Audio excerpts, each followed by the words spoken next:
এটাই হচ্ছে গৌশালা, এটাই হচ্ছে গৈরঙ্গ কুটির। এই জায়গা মাত্র 150 টাকার বদলেই তোমরা থাকার জন্য রুম পেয়ে যাবে। এটাই হচ্ছে সুলভ মহাপ্রসাদের লাইন। এই জায়গা থেকে মন্দিরটা কতটা সুন্দর লাগছে দেখতে। তোমরা এই জায়গা চাইলে নিজেদের গাড়ি পার্কিং করে রাখতে পারো, এই জায়গা পার্কিং এর জায়গা আছে সামনে। এটাই হচ্ছে গদা ভবন, এই জায়গা তোমরা গদা ভবনের মহাপ্রসাদ পাবে।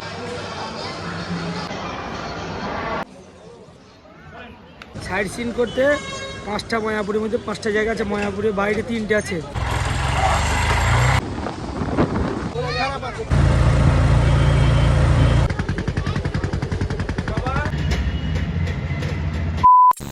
হ্যালো বন্ধুরা, কেমন আছো সবাই? আশা করি সবাই ভালো আছো, সুস্থ আছো। আরও একটা নতুন ভিডিওতে সবাইকে স্বাগত জানাই। ভিডিওর ইন্ট্রো, টাইটেল, থাম্বনেল দেখে বুঝেই গেছো আজকে আমি কোথায় যাচ্ছি।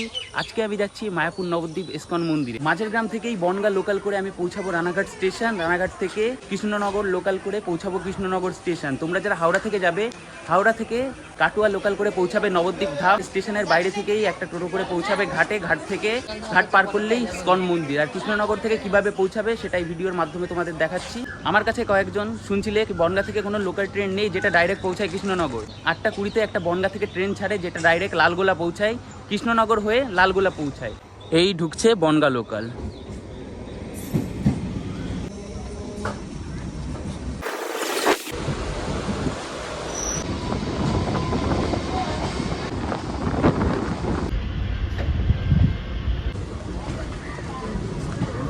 পৌঁছে গেছি রানাঘাট স্টেশন।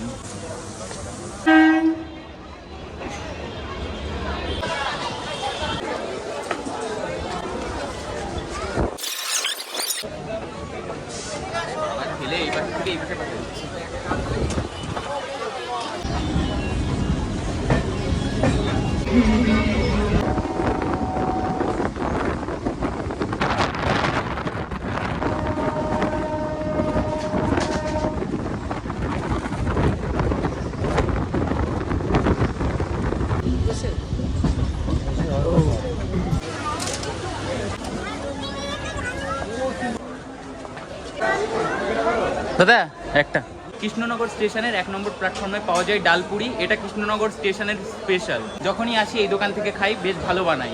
3 পিস 20 টাকা। 1 নম্বর প্ল্যাটফর্ম থেকে বাইরে বেরালেই পেয়ে যাবে টোটো স্ট্যান্ড। এই জায়গা থেকে তোমরা চাইলে টোটোতেও পৌঁছাতে পারো ইসকন মন্দিরে। স্টেশনের বাইরেই অনেক টোটো দাঁড়িয়ে থাকবে। এই টোটোই যায় ডাইরেক্ট মায়াপুর। না মায়াপুর যায় কত ভাড়া? ডাইরেক্ট মন্দির একা? হ্যাঁ হ্যাঁ 60 টাকা। এই জায়গা থেকে তোমরা যদি ডাইরেক্ট মায়াপুর যাও ভাড়া পড়বে পার পার্সন 60 টাকা করে। আর যদি একা এই জায়গা থেকে হুলোর ঘাটও যাওয়া যায়, সেই ঘাট থেকে নদী পার করলেই মায়াপুর ইসকন মন্দির, ভাড়া পড়বে 40 টাকা। এই যে সব টোটো দাঁড়িয়ে আছে, এই টোটো করেই চাইলে 60 টাকা ভাড়া দিয়ে ডাইরেক্ট মায়াপুর পৌঁছাতে পারো। এছাড়া একটু এগিয়ে এলে এই জায়গা থেকেই হুলোর ঘাট যাওয়ার জন্য অনেক অটো ছাড়ে। দাদা হুলোর ঘাট, হ্যাঁ কত ভাড়া? 30 টাকা ভাড়া। এই জায়গা থেকেই আমি যাব হুলোর ঘাট। হুলোর ঘাট থেকে নদী পার করলেই মায়াপুর। এই জায়গা থেকে হুলোর ঘাটের দূরত্ব 14 কিলোমিটার। পৌঁছাতে সময় লাগবে 30 মিনিট মতো।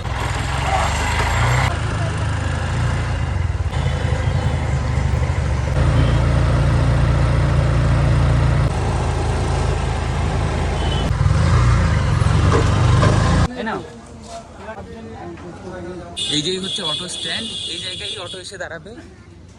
এই জায়গা থেকে এদিকেই রয়েছে একটা গলি, এই গলি দিয়েই পৌঁছাতে হবে হুলোর ঘাট। গলি দিয়ে ভেতরে আসলেই দেখতে পারবে এই জায়গায় আছে একটা বাইকের গ্যারেজ। তোমরা যদি বাইক বা 4 চাকা নিয়ে আসো, এই জায়গা নিজেদের গাড়ি পার্কিং করে রাখতে পারো। ঘাটের পাশ দিয়ে বিক্রি হয় এমন মূর্তি। এটাই হচ্ছে সরবগঞ্জ হুলোর ঘাট। প্রতি টিকিট 3 টাকা। দাদা একটা।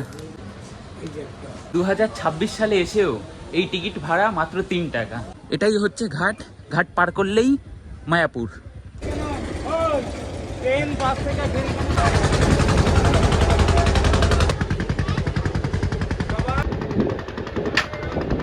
আবারও চলে এসছে নৌকা।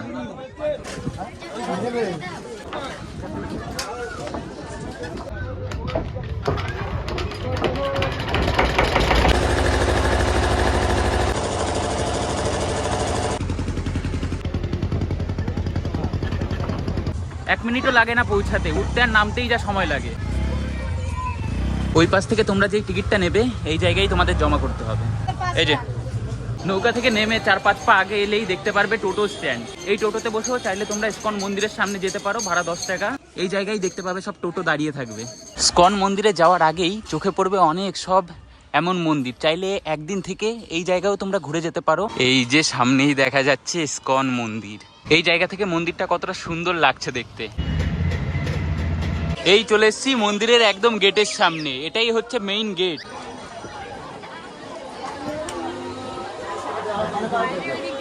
এদিকেই রয়েছে সব ভবনের টিকিট কাউন্টার।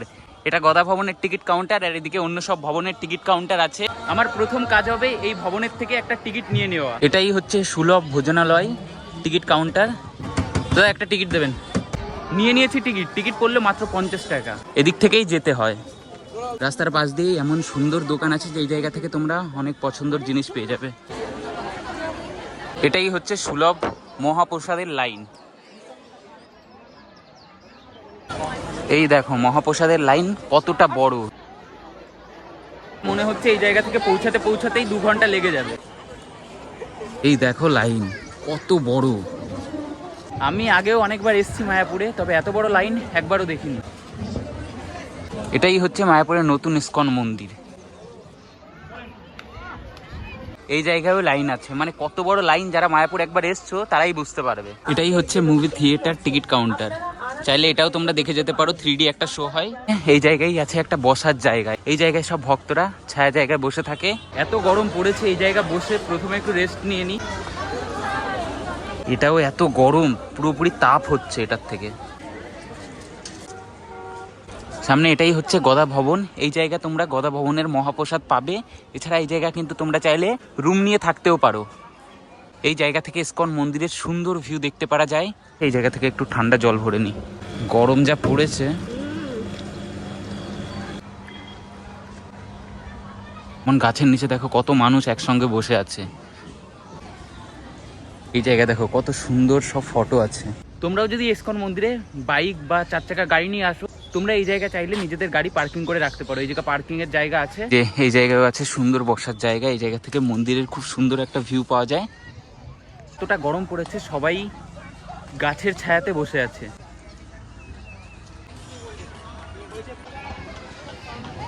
কত মানুষ একসঙ্গে এই জায়গায় শুয়ে আছে দেখো। এটাই হচ্ছে গৈরঙ্গ কুটির। এই জায়গা মাত্র 150 টাকার বদলেই তোমরা থাকার জন্য রুম পেয়ে যাবে। যদি তোমরা একজন হও তাহলে কিন্তু এই জায়গায় তোমরা থাকতে পারবে না, কমসে কম 2 জন হতে হবে, তাহলে এই জায়গায় তোমরা থাকতে পারবে।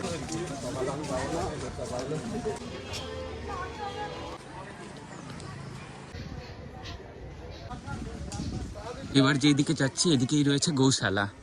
গৌশালাতে আছে বড় বড় অনেক গরু। এই যে এটাই হচ্ছে গৌশালা। এই জায়গায় এই যে দোকান আছে, এই জায়গা পাবে খাঁটি ঘি।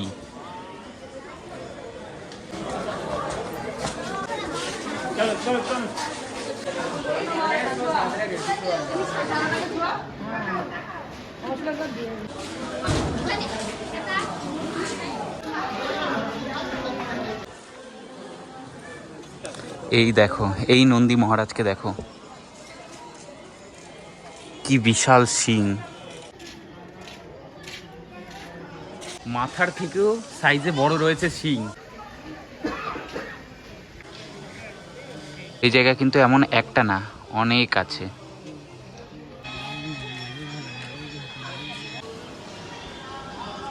এই জায়গায় কিন্তু মন্দিরের ভেতরেই আছে অনেক সব ভবন, গৈরঙ্গ কুটির, গদা ভবন, আরও অনেক সব ভবন আছে মন্দিরের ভেতরে। সেই সব জায়গা তোমরা থাকতে পারো। এছাড়া চাইলে মন্দিরের বাইরেও কিন্তু অনেক হোটেল তোমরা পেয়ে যাবে, সেই জায়গায়ও চাইলে থাকতে পারো। এই হচ্ছে গৈরঙ্গ কুটির। এই জায়গা মাত্র 150 টাকার বদলেই তোমরা এমন সুন্দর রুম পেয়ে যাবে। এদিকেই রয়েছে অনেক সব দোকান। এই হচ্ছে নতুন চন্দ্রোদয় মন্দির, আর তার পাশে এদিকেই হচ্ছে পুরনো চন্দ্রোদয় মন্দির। যদি তোমরা এই পুরনো চন্দ্রোদয় মন্দিরের ভেতরে যেতে চাও তাহলে এই জায়গা থেকে তোমাদের টিকিট নিয়ে জুতো, ব্যাগ, ফোন সব জমা রেখে তারপরে এই মন্দিরে যেতে হবে।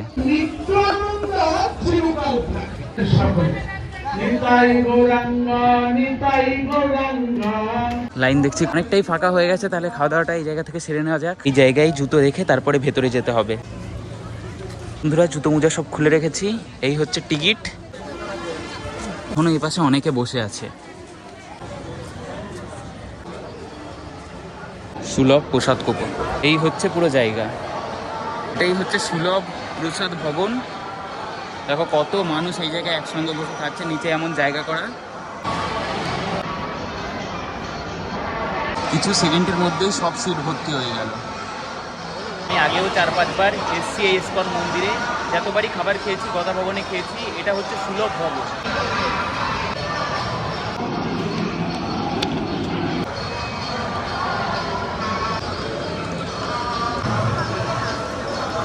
দিয়ে গেছে গরম গরম খিচুড়ি।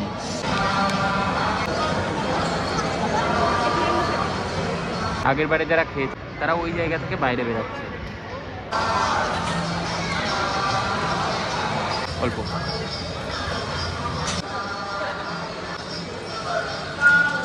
এবারই দিয়ে গেছে সাদা ভাত, তার সঙ্গে একটা আলুর তরকারি। খাওয়া দাওয়া একদম শেষ, পাত পুরোপুরি খালি। খাওয়া দাওয়া শেষ করে এই প্লেটটা তোমাদের নিজেরই নিয়ে যেতে হবে। এই যে দিদিরা যাচ্ছে এনাদের সঙ্গেই যাব। এই জায়গায় এত ফ্যান পাখা আছে তবুও গরম একটুও কমছে না, এমন জায়গা করা আছে। এই জায়গা হাত ধোয়ার জন্য জায়গা করা আছে।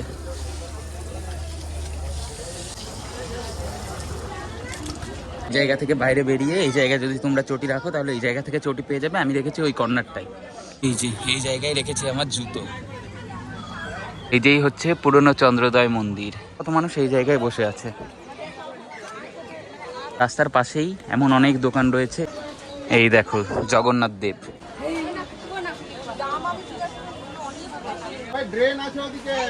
এই দেখো এই জায়গায় বিক্রি হচ্ছে আচার মালা, নিচে অনেক পেন।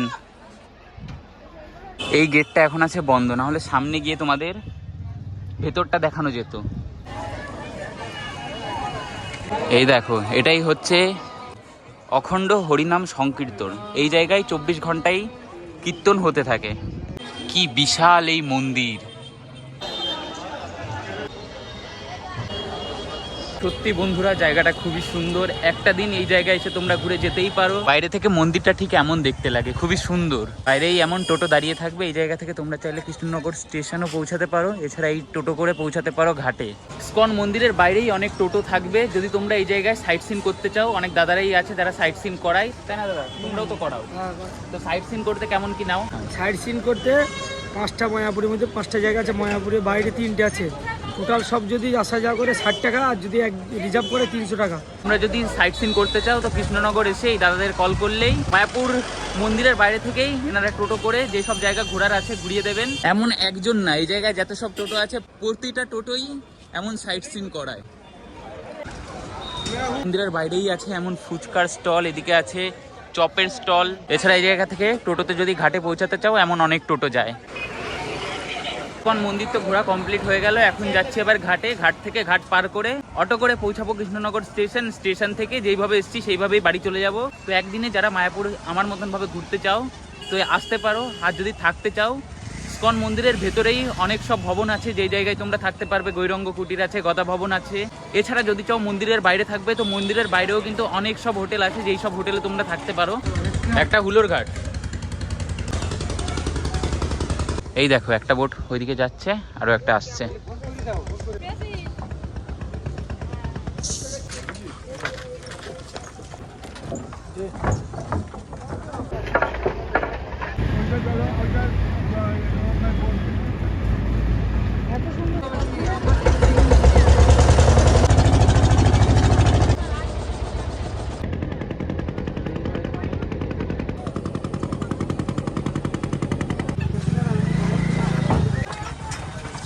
আগের বারের মতন এই জায়গায় টিকিট দিতে হবে।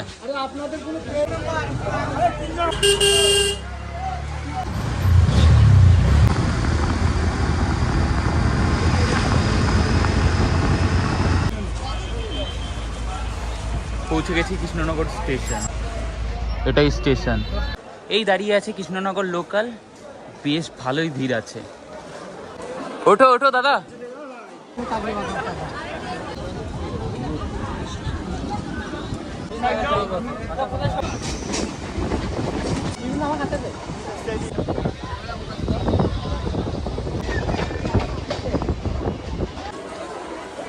এসে পৌঁছে গেছি রানাঘাট স্টেশন। এই জায়গা থেকেই এবার রানাঘাট লোকাল করে পৌঁছাবো মাঝেগ্রাম স্টেশন। বন্ধুরা এখন এই রানাঘাট লোকাল করেই আমি পৌঁছাবো মাঝেরগ্রাম স্টেশন, সেই জায়গা থেকে বাড়ি চলে যাবো। আজকের এই ভিডিও তোমাদের কেমন লাগলো অবশ্যই কমেন্ট করে জানিও। এই ভিডিওটা আমি এই জায়গায় শেষ করছি। সবাই ভালো থেকো, সুস্থ থেকো, টাটা।